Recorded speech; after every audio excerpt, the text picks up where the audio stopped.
All right. Well, good morning, everyone. My name is Dr. Amy Nguyen-Hernandez, and I'm the proud superintendent of Central School District in Rancho Cucamonga, California. And it really is my honor to introduce a few members of our Educational Services Department who have led our work and is continuing to support our journey as our district is really working on improving our literacy outcomes for our students. So as you were told, we have Kim Bliss, our Educational Services Coordinator, and two of our teachers on special assignment, Jennifer Tamayo-Dopp and Katie Calamusa, and they'll be doing most of the presentation today.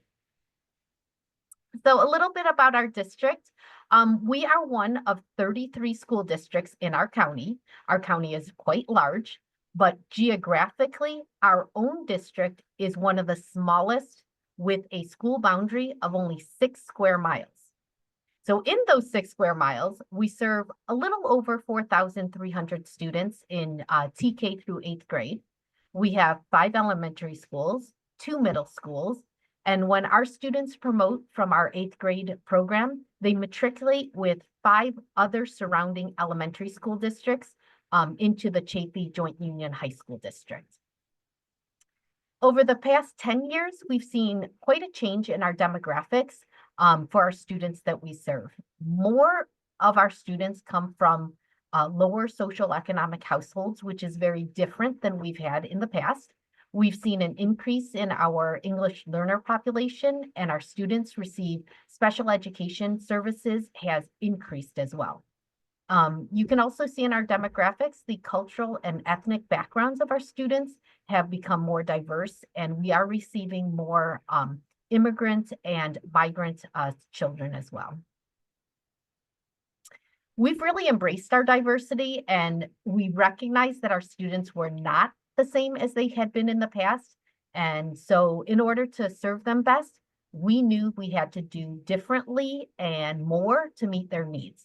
And so our decisions were really anchored in on our district's mission and vision statements. I know many districts have them, but we really strive to make sure that we're putting it into practice. We want to inspire our learners to be future ready, and we want to ignite endless possibilities for all. And the only way we knew that we could do that is having a collective effort to involve all levels of leadership. So it made me really sad to hear that first comment in the first session about leadership not supporting the movement, because it has to come from everyone, all levels of leadership, practitioners as well, to ensure that whatever you're trying to do really does come about. And so with that, that's what we did as our district. So at this point, it's my pleasure to turn it over to our wonderful team to share the rest of our literacy journey. Great, thank you. So we'll start with our overall motivation and why we decided to take this journey. Our journey started in about 2022, just a few years ago, when we started noticing a marked difference in a set of intervention students at one particular school. When we focused in on that, we realized that it was the teacher who came from Oregon with a set of skills and background training in the IMSC Orton Gillingham program that she started to institute in her school, and we started seeing a difference. But at the same time, we also realized that we were introduced to the Soul to Story podcast and the Right to Read documentary, and all these things started happening at the same time. We created a partnership with our assistant superintendent, helped foster that partnership with a neighboring school district at this time, who was also on the journey of structured literacy. They were a step ahead of us in the MZ support, and our ed services team in general, the entire team, really was taking a collective look at aligning our instructional goals and our knowledge base. So this was like a perfect storm in 2022 for us. And of course, going back, we noticed that we had Journeys was our adopted curriculum for our K through 5th grade. We know that it had pockets of phonological awareness that were just not systematic. They were there, but they heavily relied on memorization. We had a lot of those old time 88 words you had to know in kindergarten. We had level readers that were just predictable text. And we really pushed the 3 cueing systems, which we knew were not the way of true reading development. And our intervention curriculum at the time was based on Fountas Pinnell, that we also knew that it does not align to the science of reading. So a shift needed to happen, and we were ready for that. So then we also looked at our overall data. Why are we making these shifts? And we really needed to embrace this as a collective district. We realized we were flatlining. After the pandemic, we really saw there was a decrease in our met and standards met and standards exceeded level. And then in 2022-23, again, it's still kind of flatlined at 50%. So we had data behind us knowing that we needed to make some change. So we started change at a micro level with our intervention teachers. We have intervention teachers and specialists at every school site. We really relied on them to support one another. We have monthly meetings with them. We share strategies. We understand the why behind the need to move forward in our implementation of new strategies. We also started to create together a timeline. What is feasible and doable? Like, what can we really manage as a team? We are a small team. We are not a large team with such a small district. So we all embraced the understanding of why we need to change and the how we needed to change based on some of the data we collected. We used MZ as our base to foster our new learning in the structured literacy world.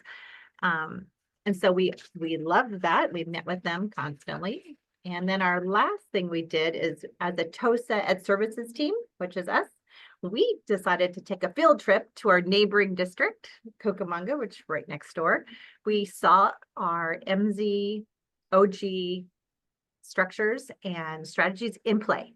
So we were able to take classroom visits. We brought principals from our school district. We brought intervention coordinators from our school district.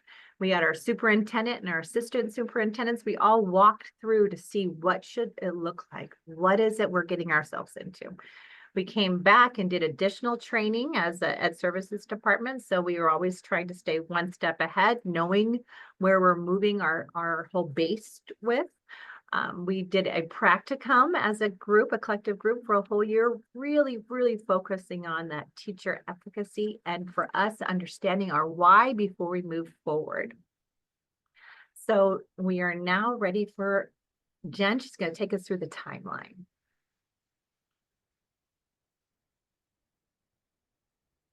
And she's on mute. You can unmute if someone. Okay, I forgot to unmute.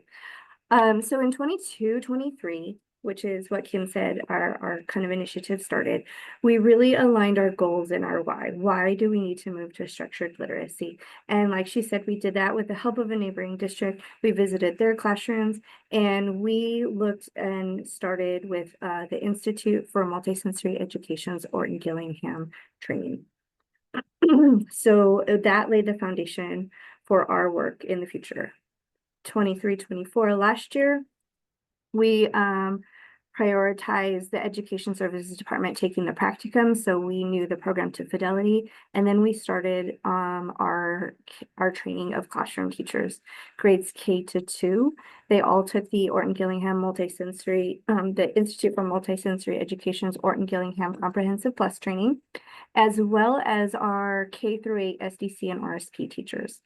At that time, our first and second grade teachers also were trained and implemented Hegarty's phonemic awareness. And that occurred with ongoing coaching and support. We really made sure that once the training happened, they were supported so that they could be successful. This year, we're moving forward with training our third grade teachers in MZ's Comprehensive Plus, and continuing to work with K first and second grade teachers on coaching so that they can be faithful to the OG program and make decisions about what pieces of journeys that they are going to implement in relation to the 5 pillars of reading. This year, our TOSAs and intervention teachers also took IMSC's morphology training. And we are going to continue to follow up with, why is my slide not working? There we go. And so our plan for next year is for 4th and 5th grade teachers to continue with IMSE's morphology training. And we're going to continue to align our district adopted curriculum and OG Comprehensive Plus and morphology to the principles of structured literacy with continuing coaching and support.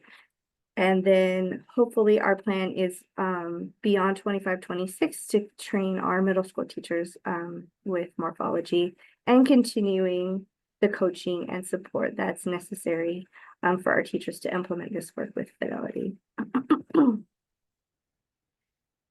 So we really considered this a labor of love, and we had the dedication and support of many stakeholders in our district, starting with our educational services team. So our superintendent, Dr. Amy Nguyen-Hernandez, our assistant superintendent, Lizette Diaz, and our Ed Services Coordinator, Kim Bliss, were all trained with TOSAs using IMSC's Orton Gillingham Plus training.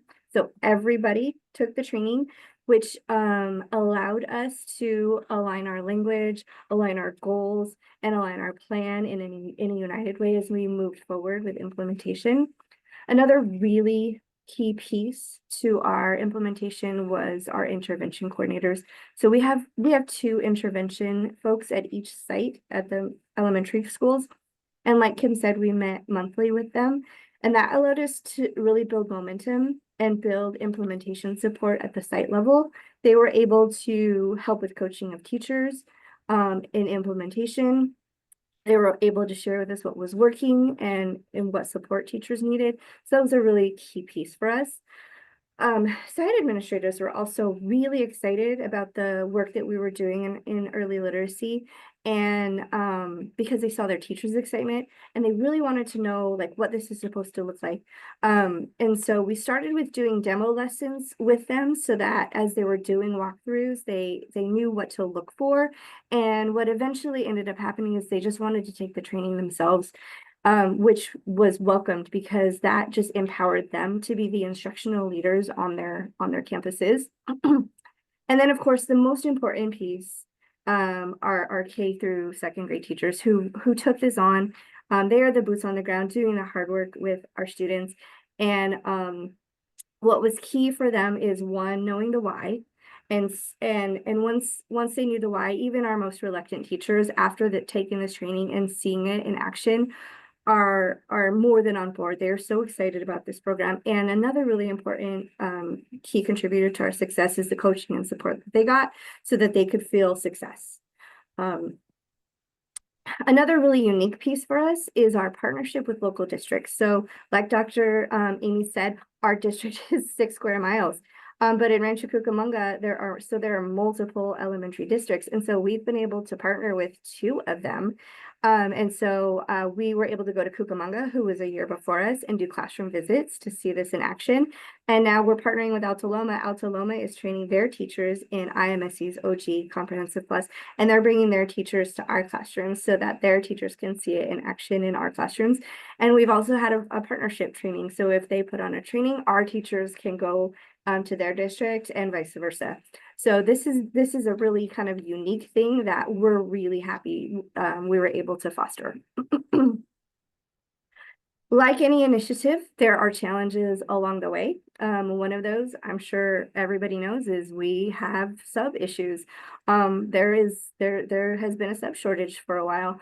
And IMSC's OG training is 30 hours. It's very intensive. And so what we did was we offered teachers the opportunity to come in outside of the school calendar, either during summer or during breaks, and they were paid to come in and take the training. We also, if a teacher was trained during the school year, we worked closely with our human resources department to make sure that we had dedicated subs for those teachers that would be in the IMSC trainings. So we collaborated with other departments to make sure that happened. After our initial pilot of this training, the momentum was really, there was just a ground up support from teachers who told their colleagues, hey, look, this is really great. And so what started as an optional pilot eventually became mandatory, but that meant that grade levels and schools were trained at different times. And so because of the timeline, teams were trained on different timelines. That affected implementation, planning, and assessments. However, at this point, all of our kinder through second grade teachers have been trained, so we're all on the same track now. The other thing that was a challenge was explaining to parents our shift to structured literacy, because parents expect, the spelling list of 20 words to come home on Monday, and we write the words 5 times each, and we use them in a sentence, and then we have a test on Friday. But now we know that that's not really the best way to orthographically map those words, right? And so we had to have some conversation with parents about what instruction was going to look like in our classrooms now. Another thing was our district adopted curriculum is Journeys, and our supplemental curriculum is now OG's Comprehensive Plus, and we had to find a way to marry the two. We knew when we told teachers you can't do all of Journeys because it would just be too much. So we talked with them about what structured literacy classrooms look like and what we're going to keep and what we're going to get rid of. Because our phonemic awareness and our phonics instruction was coming from OG. What pieces of, and fluency really, of vocabulary and comprehension can we use with our Journeys curriculum to support that instruction in the classroom? So that conversation had to be with our teachers. And that's tough because our teachers are creatures of habit. And so letting go of some things can be hard for them. Also assessments. Our teachers had to give up running records, which they clung to very tightly because that's what we've all been trained with. We've been trained in using the 3 cueing systems and giving students a level. And now we had to move away from that, and that was also tough because change is hard. We also really wanted teachers to be faithful to the IMSC OG program. And the multisensory pieces of the program. And so we had to coach for success. And that came from the Ed Services Department and our intervention teachers on the ground, coaching teachers for success to fidelity to the program. Another challenge was teachers were tending to over scaffold the instruction and not letting students do the work. And so students started copying instead of actually doing using scaffolds like pounding and tapping to think about the phonemes for themselves. So we had to coach students about the multisensory nature and the scaffolds built into the program so students could be successful with that. And then our last big challenge was onboarding this new curriculum came with a lot of materials. And so our district prioritized our LCAP funds to buy materials for all teachers and all students in all classrooms. And so we were able to purchase crayons and sand trays and all of the pieces that teachers needed to be successful for all classrooms of teachers who were trained. So as Jen mentioned, what began as a deeper dive into the science of reading for those of us in the Ed services. Katie, you're muted, hon. Oh, I'm muted. Thank you. Oh.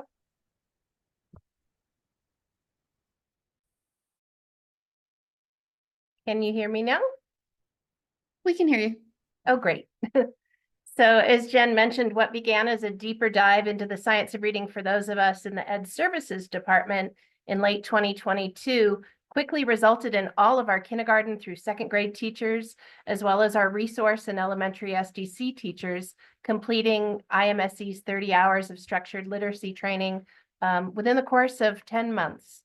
And while we didn't include our TK teachers in this initiative, we did train them on phonological awareness and purchased Yvette Zagonk's book, Interventions for All, for the TK team. And we also coached them on the importance of oral language and their part in the structured literacy journey. We also purchased Haggerty's phonological awareness curriculum for our teachers and implemented 10 minutes of daily phonological awareness instruction in all of our TK to second grade classrooms. To remove any barriers to implementation, we've created and maintained a shared folder containing the OG digital resources. For example, the PowerPoints used during direct phonics instruction, or PDFs of decodable readers, dictation pages, rapid word charts, just to name a few resources. And we've also worked with our in-house print shop to ensure that all consumable program materials are printed and delivered to our teams at the start of the school year. We're providing release time and meeting with our K-2 teams, as Jen mentioned, to review the data throughout the school year and to practice and refine our structured literacy routines, our OG routines. We're also sharing what's working for ourselves and our students. And when needed, we're refocusing our efforts and practicing those routines. But we found that while beneficial, these check-ins in and of themselves are just not enough to sustain our efforts. So again, we've also enlisted the support of our site intervention coordinators and teachers, and they're providing ongoing support in their classrooms through modeling, co-teaching, and coaching of the OG routines. In addition, our Ed Services routine, Kim, Jen, and I have completed a 150-hour practicum in IMSI's Comprehensive Plus last year during the 23-24 school year. We documented our work with first grade students at one of our sites with the goal eventually, hopefully, of becoming IMSI district trainers so that we can provide in-house OG training for our new teachers, not only in our own district, but with those partner districts that Jen mentioned. And this is really the first time that we've built strong partnerships with all of our small local districts. And in addition to focusing on teacher training, we've also made an effort to provide additional reading materials for our K-2 classrooms and our intervention programs. We applied for and received a literacy grant from San Bernardino County that enabled us to purchase sets of additional decodable readers so that our students are given opportunities to practice and apply their decoding skills to unfamiliar text and build fluency as well. And we also invested in sets of trade books for all teachers in our district, not just TK to second grade, but TK through 8th grade, so that our teachers have reading material that allows them to focus not only on phonics and fluency, but on vocabulary development and comprehension as well. And so as we look back on our first year of structured literacy implementation, of course, we start by looking at the data. We've used DIBELS as a literacy screener in our district with our K-2 students for nearly 10 years now. However, now that our teachers have received structured literacy training, they're finally able to make connections between the OG routines and those specific DIBELS subtests. And they're understanding the data in a way that they didn't previously. This slide depicts our beginning of year and end of year DIBELS 8th edition results in K-2 last year during the 23-24 school year. And if our goal is to ensure that students are on track for learning to read fluently by 3rd grade, we feel that our understanding of the science of reading has put us on a path to get them there. Structured literacy instruction in 1 year of implementation, we feel is really moving our students out of the red and yellow, out of that need for intensive support. And we're excited to see that trend continue in this 2nd year of implementation. We're also looking toward the future and implementing additional assessments that will allow us to measure our growth. In kindergarten through 2nd grade, we've implemented from the Zagonk book, the phonological awareness skills test. We started that last year, and we're continuing with that this year as well. And now this year, the 24-25 school year, we've added IMSI's OG assessments, their initial, middle, and end of year leveled assessments in 1st and 2nd grade. And we're tracking all of our data in ESGI, which we previously only used in kindergarten, but now we're using that to track our data, dissect our data, and also generate reports for our families, because we know that they're partners on this journey as well, and we want them to have the information needed to help their students become readers by 3rd grade. We're also looking at those non-measurable impacts that our work has had. We find now in the 2nd year of implementation that our teachers have a greater understanding of how to teach reading, especially those newer teachers who might not have student taught during the pandemic Maybe they were just following their master teacher on Zoom. And so now that they're in the classroom, they really needed some support and some training in how to teach reading. So we're finding that we've met that need in only our first year, and we're hoping to set up systems that will allow us to continue to support any new teachers that join the fold and join our district. All of our teachers, including our veterans, are feeling empowered by the skills that they've learned. And our teachers are seeing the benefit and importance of systematic, explicit, direct instruction, of phonological awareness and phonics, that really Journeys, was not meeting their needs, but we're finding that we're all excited about where we're headed with Orton Gillingham. And collectively, we have a better understanding of the key elements of structured literacy after only our first year of implementation. And we feel like we'll be able to look for those elements when we're selecting future curriculum. And I think that is the end of our presentation. That's right. We have opportunity now for questions, I think. Yes, you do. And there's quite a bit, I tell you. Okay.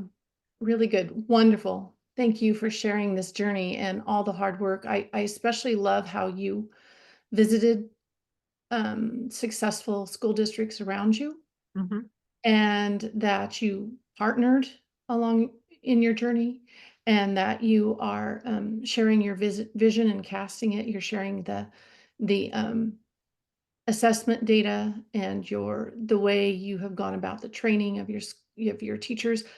I especially caught the specific part about the K-8 teachers, SDC, RSP, all of it. That is so key. So it really is wonderful. Thank you for sharing that.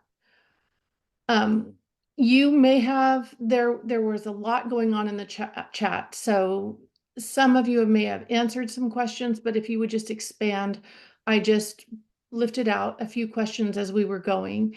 And one is, how did you get every teacher trained in IMSI? And was this during the school year, using substitutes or after trainings? If you could expand that. I know some of it was addressed in the chat, but Sure. It was a monumental task because of our sub shortage, but we did offer week-long trainings in the summer where we did pay our teachers to attend. We had a large chunk take the summer opportunity, usually right the week after school got out in June, that first week before they left, or the week before school started in July, the end of July. So we bookended their summers. And we had a nice chunk, a vast majority of our teachers took on that training time. And then sporadically, we were able to train up to 10 teachers at a time. That's our limit. With our sub limits, it's 10. So we have online trainings and in-person trainings throughout the year, but most of them are online during the year. love that. That's a great plan. Another question was, what does your scope and sequence look like for K2? Katie, you want to take that one? Sure. So we're following IMSE scope and sequence that came with the training. There are 32 concepts taught in kindergarten. So they have 32 weeks of instruction. I believe there are 25 concepts in first grade and 26 in second grade. So fewer concepts in first and second, which allows them to dip back into previous grade levels where needed, especially after they've administered those initial assessments. If they see a need for concepts that students didn't learn in the previous grade level, or if they're new to our district, they have the time. That affords them the time, to make up some ground. And again, that's just for the 2 pillars. We're only talking about the phonics and phonemic awareness activities. And we still touch on fluency, vocabulary, and comprehension through our core adoption materials, which are currently Journeys. So I don't want to forget, we use both in order to tackle the entire structure. Yes, exactly. We'll come back to Journeys in a second. And then there was a question, and again, it was a little bit was touched on in the chat, but do you have a list of do nots from Journeys that you share, explicitly with teachers, or do you try to keep it only positive? You know, that was our very first follow-up meeting with our teachers was to gave them a graphic organizer and listed the 5 pillars. We listed everything we knew about Journeys, every single resource that we received from Journeys, everything that we had just been trained on with Orton Gillingham. And we literally took a red pen and crossed out certain elements of Journeys that there was no need to touch on. Their phonics, for example, the scope and sequence didn't align to what we were now using with OG. So we went through and circled what to use and crossed out what to steer clear of. Katie, And can align- I comment on that came up in the last panel and we didn't get a chance to address it, but thank you so much for saying that, because we continue to ask so much of teachers, you know, add more and more and more to their plate. Yeah. And to have the freedom to say there are things you can drop is something that we need to remember to do for our teachers so that they're focusing their energy on effective, efficient practices and dropping the ones that are not as effective and efficient so that we can get all kids reading. So I really appreciate that you talked about redlining the ones that, let's not worry about these right now. Let's worry about these things. That's so smart. And it's such a gift to give to teachers, because I know this work can feel very overwhelming for them. Well, and that's hard to tackle as well, because some of these are ingrained in what you've been doing for many, many years. So it wasn't an easy, you know, it wasn't very easy for everybody. It took time to get rid of things and let go of things that you've been doing for decades, maybe. Yeah, absolutely. No, you're right. And I appreciate you highlighting that again, Leslie. Alignment is key.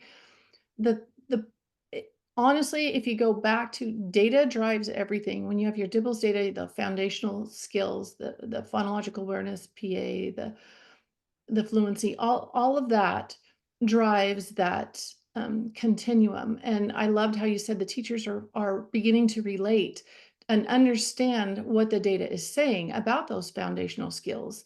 If you are creating accurate readers, and then you build on that fluency and so on and so forth. So, but aligning it with your scope and sequence and taking off the things that are not necessary. As you know, big adoptions have a lot of things and they're not all needed. And we need to let go of ineffective practices and embrace the practices that enhance and help, create our readers. So great job. Another question is, how did you find IMSI and why did you go with them? What was your process in choosing them? How did it all come about? That's great too. And that, again, that perfect storm of different things were kind of circling around us. We had a neighboring district that had a trained teacher already that was doing the practicum in IMSI. So that was one piece. We had our teacher that came from Oregon several years before that had training in Oregon with some of these through the Orton Gillingham program as well. And we started listening to Sold a Story and the podcast, which mentioned that several times. So we had this this program and this sense of this is coming from multiple angles towards us. And so we latched onto it. We researched it heavily before we didn't just dive in. We really sat on this, and the whole team researched this for a long period of time before we moved forward. And it helped that our neighboring district was a year ahead of implementation, and we were able to go and see the practices in person and see the, I think what gave us goosebumps is seeing the students with such confidence in their skills. It was amazing to see in person. And I think that's really what sold us in the end as well. That's so true. The proof is in the pudding, right? Yeah. Every time we would go to our pilot schools through our grant and see kids and there's this mythology around science of reading that it's boring and drill and kill. And that we call it skill and thrill, because kids were so excited when they could actually read, and they were just, their faces lit up and they wanted to show us what they could do. And that's so powerful. So the fact that you took time to go do that and take your leaders and go see it in action, I think is, action speaks louder than words. Data speaks louder than words. So being able to go and watch these littles be able to do these skills, I think is really cool. It's really great. Very smart on your part.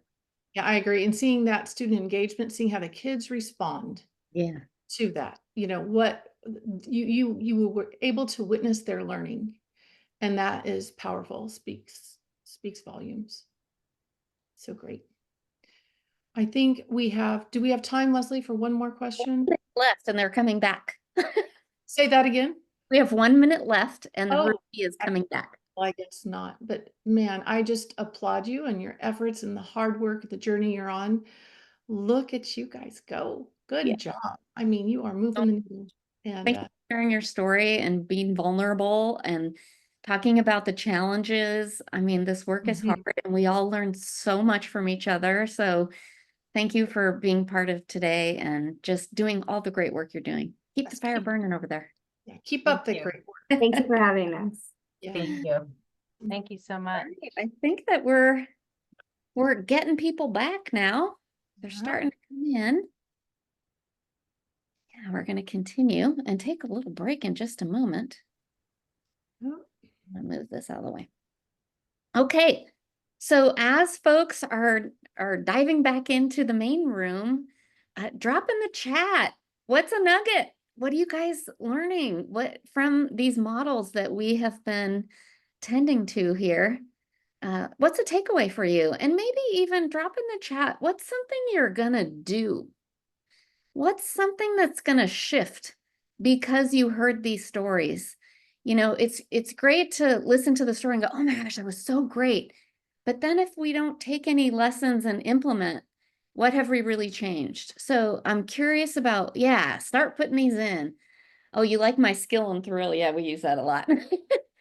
Yeah. Oh my gosh, this is so great. Advocate for teachers. Yes, please advocate for teachers. Point districts, yes, to others. Collective commitment, absolutely. This is so great. Yeah, it's essential. We are not going to change reading scores in California by doing the exact same thing we've done for 30 years. And so taking the leap, being brave, going out there and implementing, even though it's hard and messy, is what's going to make the difference. Yeah, interventionist coaches are their glue. But if you don't have coaches, there are other things you can do. Don't despair.